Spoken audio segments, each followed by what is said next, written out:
Waalaikumsalam warahmatullahi wabarakatuh. Selamat pagi anak-anak sekalian. Pagi. Baik, jadi pada pertemuan kali ini Ibu akan memberikan layanan bimbingan konseling kelompok. Jadi pada layanan ini Ibu akan memberikan materi mengenai motivasi belajar saya rendah, what should I do, atau apa yang harus kita lakukan. Baik, sebelum itu alangkah baiknya kita memulai kegiatan ini dengan bersama-sama berdoa. Baik, semua berdoa sesuai keyakinan semua masing-masing. Berdoa dimulai. Baik, selesai. Oke, selanjutnya sebelum kita melakukan kegiatan selanjutnya kan pertemuan ini kita mengikuti konseling ini semuanya dari kelas yang berbeda-beda. Jadi Ibu meminta kepada anak-anak sekalian untuk memperkenalkan dirinya serta kelasnya agar kita dapat meningkatkan dinamika kelas yang bisa lebih akrab. Baik, mungkin lebih dahulu dari dirinya Ibu. Perkenalkan, nama saya Muhammad Budi Ardono, saya dari kelas 3D1. Ya, selanjutnya. Saya Muhammad Rizal dari kelas 11 kedua. Oke, selanjutnya.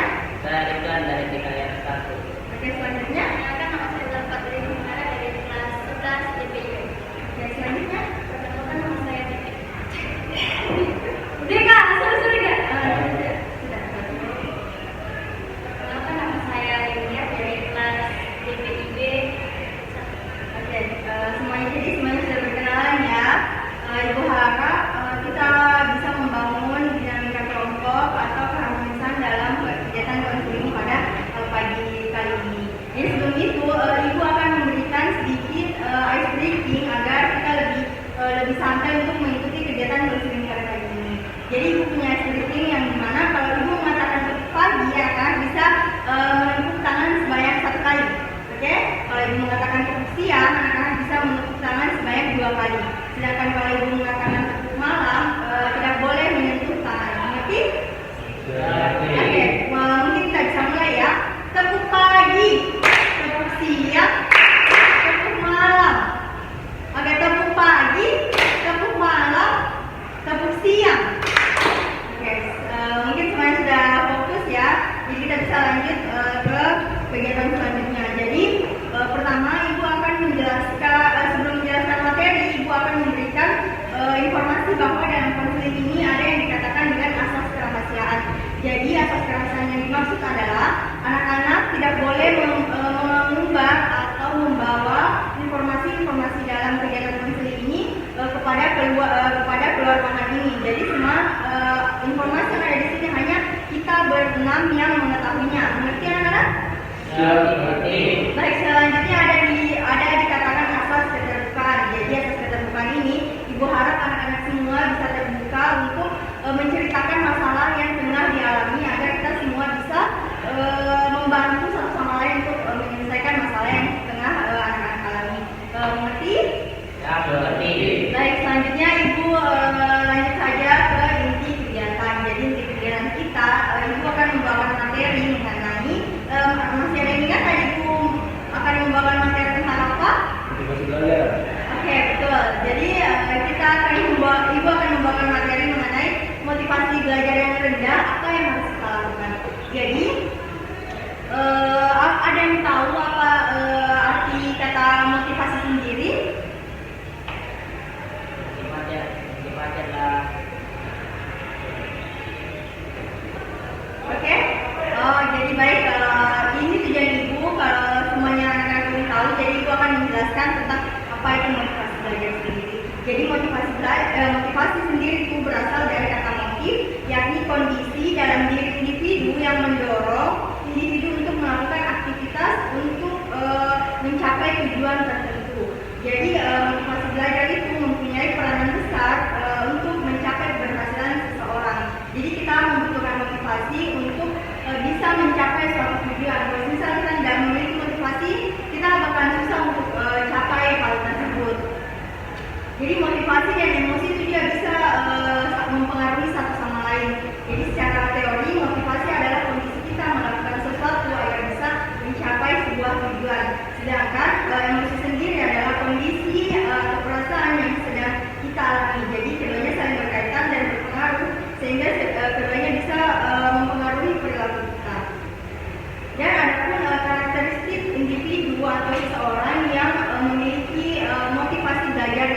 Ya, jadi yang pertama itu mereka cepat bosan.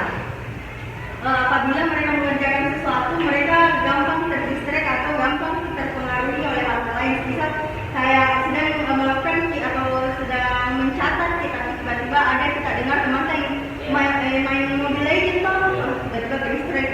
Kayaknya hentikan dulu deh, main dulu atau tunda dulu deh, sebentar-sebentar sih. Dan selanjutnya itu lebih memilih mengerjakan kesenangannya sendiri daripada mengerjakan hal-hal yang penting atau seharusnya melakukan duluan tapi lebih-lebih lakukan hal lain. Misal kayak pulang ke sekolah dapat pekerjaan sekolah, lebih dipilih untuk main keluar sama teman-teman dulu, kayak cewek-cewek yang mungkin kayak pergi di jalan nongkrong dulu sama teman-temannya, adalah nanti video masih ada waktu malam. Pasti sampainya waktu malam, capek nih dari nongkrong, sudah terlupakan itu karena tidak ada motivasinya untuk kerjakan itu. Lebih pilih untuk kepentingan kegiatan lainnya. Terus karakteristik selanjutnya itu selalu mengharapkan bantuannya orang lain. Dia tidak percaya sama kemampuannya sendiri, kayak ngerasa mending kuliah nih deh punya temanku, lihat saya punya yang lain, jangan saya kerjakan nih.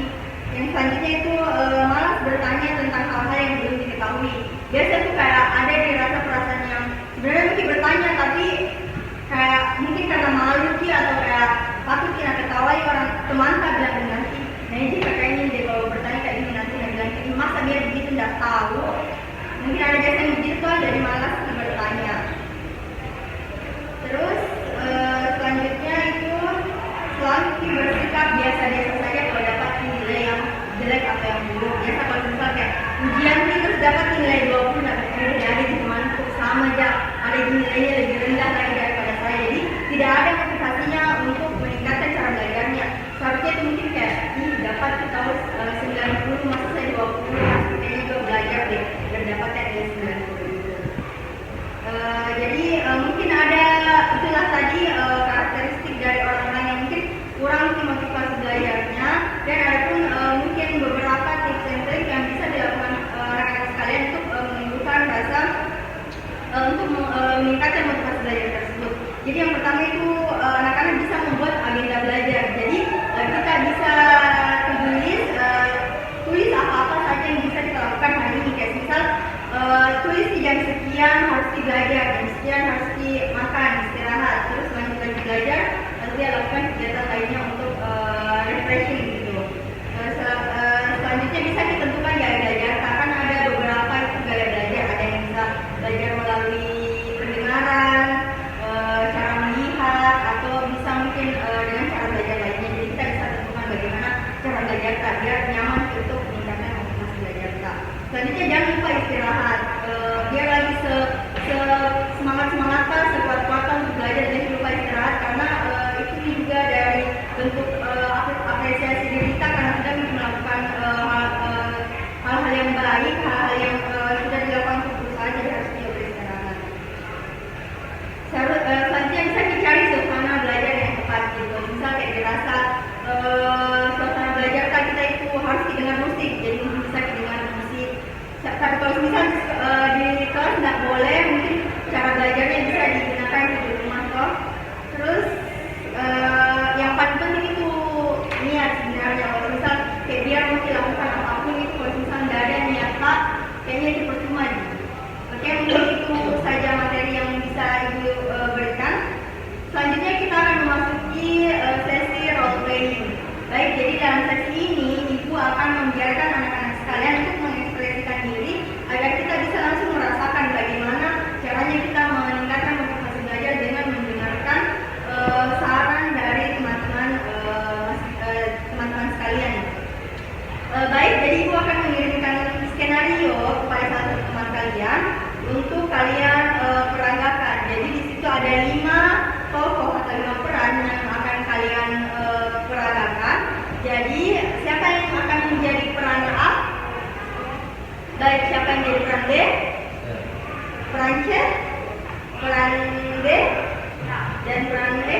Oke, baik. Jadi di sini ibu akan sebagai moderator. Jadi ibu akan mempersilahkan anak-anak sekalian untuk melakukan sesi role play ini. Jadi setelah ibu mengatakan action, anak-anak bisa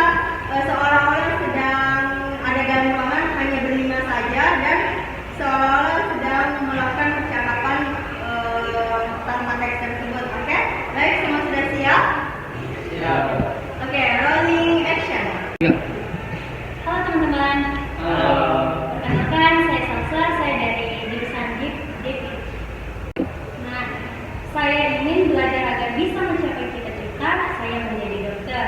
Nah, untuk itu saya tahu ini bukan jalannya mudah, jadi saya harus berusaha keras. Saya Budi, jujur saya sering merasa malas dan tidak percaya diri karena saya merasa belajar itu sulit. Saya Lutfi, saya merasa tertekan karena banyaknya tugas dari guru. Saya sering tidak tahu harus mulai dari mana. Saya Ridwan dan memiliki cita-cita untuk menjadi seorang peneliti. Tapi saya terkadang bingung untuk menentukan langkah apa yang harus saya ambil. Saya selalu berusaha positif dan ingin membantu teman-teman dalam semangat belajar.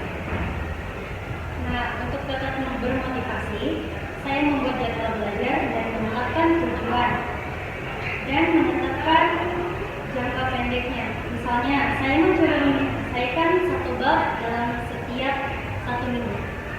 Saya sering merasa malas untuk memulai belajar karena saya juga merasa tidak mampu apa yang harus saya lakukan. Saya merasa tertekan dengan harapan orang tua. Mereka ingin saya mendapatkan nilai yang sempurna dan saya tidak nyaman dengan hal itu. Tapi mungkin kau bicara dengan orang tuamu tentang perasaanmu. Mereka mungkin tidak tahu betapa beratnya beban yang kamu rasakan. Saya punya cita-cita untuk menjadi seorang pebisnis, tetapi bingung langkah-langkahnya. Saya rasa bagaimana kamu merencanakan studimu? Nah, saya memulainya dengan riset tentang jurusan yang saya inginkan. Setelah itu, saya membuat rencana langkah demi langkah untuk mencapainya. Saya rasa kita semua bisa saling mendukung. Ayo kita berbagi pengalaman positif dan saling memberi semangat. Nah, saya belajar bahwa mendukung satu hal sama lain sangat penting. Nah, akan lebih aktif membantu teman-teman saya. Saya merasa lebih termotivasi setelah mendengar pengalaman teman-teman. Saya akan mencoba membuat daftar tugas. Saya akan mencoba berbicara dengan orang tua saya tentang tekanan yang saya rasakan. Mungkin saya akan merencanakan langkah-langkah untuk mencapai cita-cita saya. Ini sangat membantu. Saya akan terus mendukung teman-teman dan menjaga semangat positif kita bersama. Oke, baik anak-anak sekalian semua, terima kasih atas partisipasinya. Jadi, mari kita saling mengingatkan dan mendukung bahwa meningkatkan motivasi bersama ini sangatlah penting. Jadi, semoga kita semua, anak-anak semua bisa termotivasi setelah melakukan role training ini dan sekali juga memberikan layanan materi tentang motivasi belajar ini. Jadi, selanjutnya Ibu akan memberikan LKPD atau lembar kerja yang dimana anak-anak bisa mengerjakannya setelah pemberian layanan ini dan dikumpul lagi. Setelah itu kita akan melakukan atau kembali bertemu lagi pada sesi konseling berikutnya. Baik, untuk semuanya Ibu ucapkan banyak terima kasih. Wassalamualaikum warahmatullahi wabarakatuh. Waalaikumsalam